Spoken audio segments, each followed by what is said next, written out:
Just a quick little update. I'm actually filming this after I film the main video because it kind of makes me a little bit emotional. A GoFundMe for my stepdad has gone up. The pictures of him absolutely broke me on there and made me very emotional. I'll have a link to it in the description box down below and in the pinned comment. Don't feel like you have to give anything. I understand we're in very tough times. Even if you just have $1 or you want to share it, it is sincerely appreciated. He still has a very long road for recovery. And I thank you for all your support on this topic. And yeah, let's just get into the video. So we are in the final week before the launch of the Nintendo Switch 2, and one of the most fascinating things to me about the lead up to this system has been the perceived misinformation aspect of the system. Now, Nintendo themselves, of course, did some somewhat questionable decisions with this system, and it seems like ever since then that there's been two sides of a camp that are waging the misinformation war. You have the toxic positive side and the toxic negative side. Now, like I said in my video a couple of days ago, I think both of these sides need each other in order to thrive, to combat this misinformation, where one side thinks that there's a worldwide conspiracy to diminish the Nintendo Switch 2, and another side wants to just make up lies about the system. But what if a lie that was inherently a positive thing ended up becoming the source of misinformation and going viral? That's what we're going to talk about in today's video, because over the course of the weekend, an interesting discovery was made that many people ran with as a narrative to push with the Nintendo Switch 2. But if you actually sat back and thought about it just even a little bit, you would see that it doesn't really make sense. And now people are having to wonder, well, how did this even become a viral sort of sensation when it comes to the story of the system?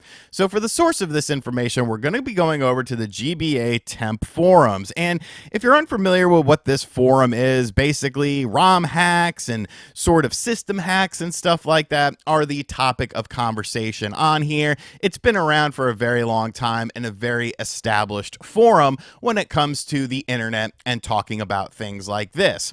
Well, a post went up on Wednesday that was discovered over the weekend that all of a sudden started popping up on various YouTubers and various Nintendo related websites as proof of something that may not be the case.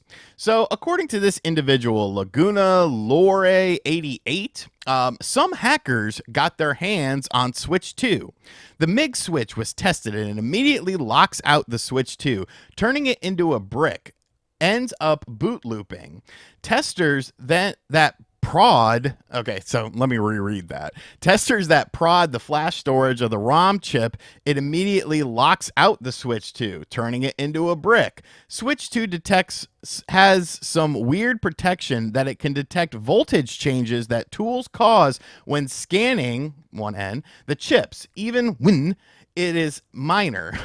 Unless an exploit is found and doesn't result into a brick when implemented, it won't happen in a long time. I know 3 testers that are working on hardware and software modding and know what they are doing. Just find that any work immediately bricks it, and Nintendo gave a troubleshooting step to reload the firmware from SD card, but it stuck in boot looping. In the end, it had to return to Nintendo and they are no longer allowed to be testers and had to pay for the console. Otherwise, it would go to small claims court as it was some form of internal reporting that unauthorized use was made. Apparently, another tester had an early access to a game and it crashed and rebooted, but no longer worked until a reinstall of firmware. So it may be a sign that an exploit that triggers a reboot to run unsigned code is out of the question, as the firmware will refuse to run and needs a clean firmware. Also, FYI, reinstalling firmware from the SD card is not offline. It is a generic app that only connects to a Nintendo server to get the latest firmware, meaning it does not allow to install specific firmware version and can no longer be used as a workaround. Best bet is hope for an emulator and a way to dump Switch 2 ROMs. So based on this post, many different YouTubers, many different websites ran with a narrative that the Nintendo Switch 2 is pretty much unhackable. And this is a good thing because we don't want game leaks out there. We don't want this, that, or the other, because obviously that really diminished the sales of the Nintendo Switch 1.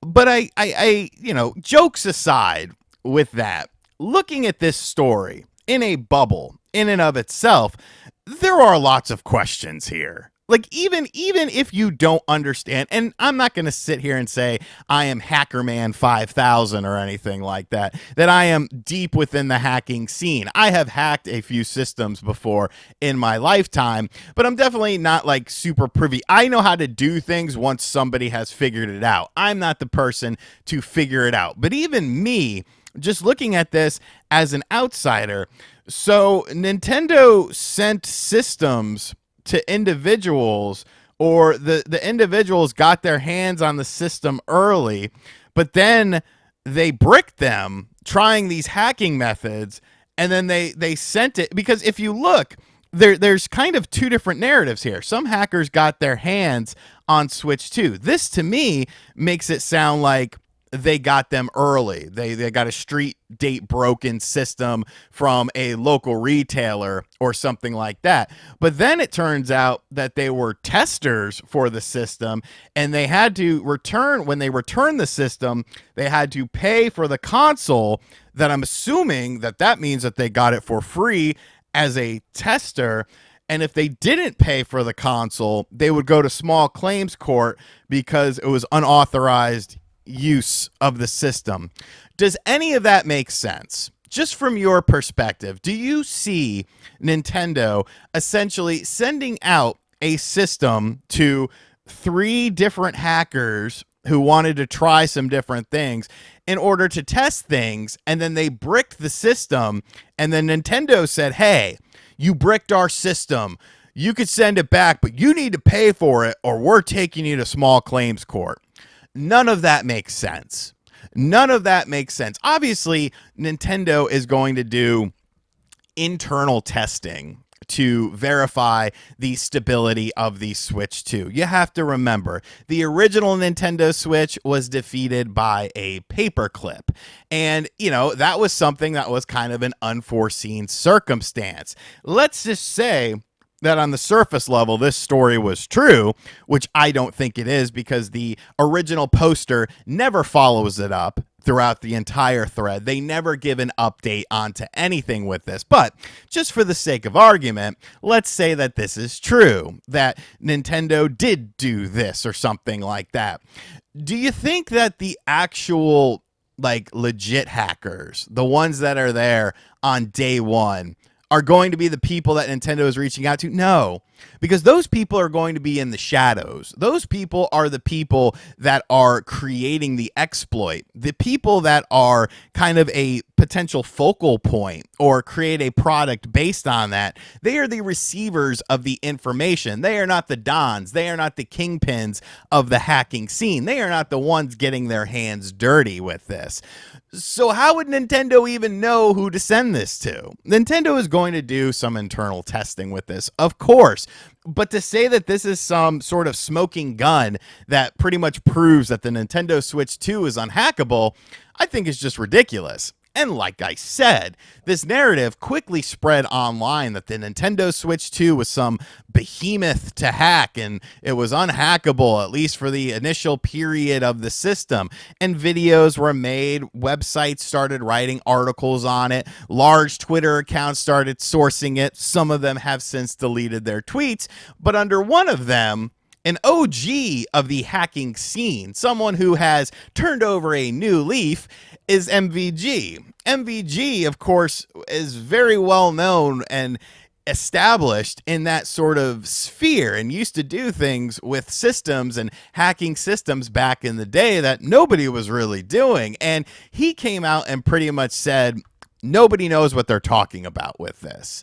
And if I'm inclined to believe anyone, if I'm inclined to believe Laguna Lior 88 or MVG, somebody with a no profile picture posting on a random forum, or somebody with a track record of knowing how to do things like that and being involved in exploits on classic retro systems, I'm more so inclined to believe MVG. That's just me. Maybe there's a little bit of personal bias since he is a friend of mine.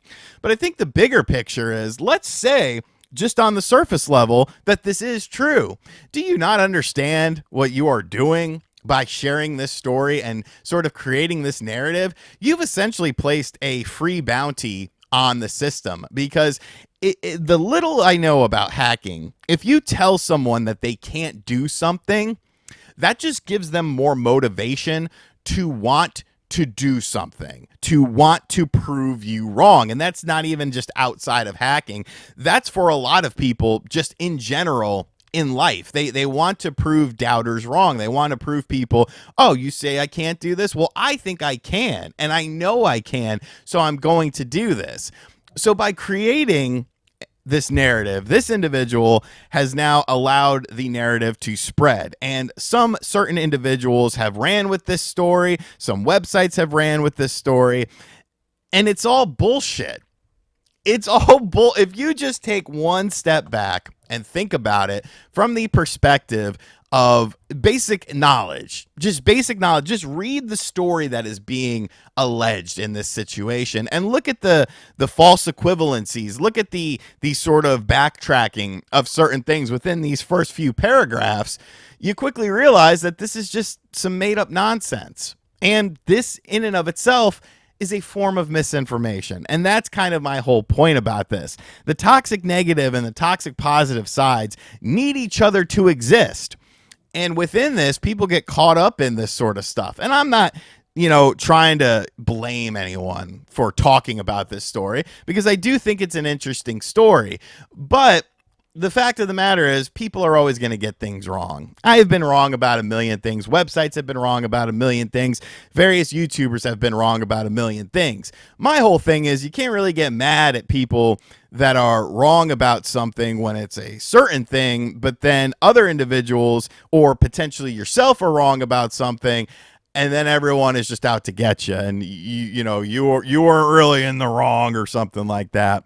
I don't know. I just found this to be so perplexing, how this clear lie just ended up becoming like a viral story that like major Nintendo websites and major video game websites and, large YouTube channels started talking about, when if you actually read what is being discussed, none of it makes sense. None of it makes sense. So let me know in the comments section down below. What do you think about this? Do you think the Switch 2 is an unpenetratable fortress that no one will figure out how to hack? Or do you think this story is just, well, kind of made up? And as always, guys, thank you for checking out this video. Hope you enjoyed it. Be sure to hit that like button. Be sure to subscribe if you're new. And as always, I'll catch you guys on the next video. Later.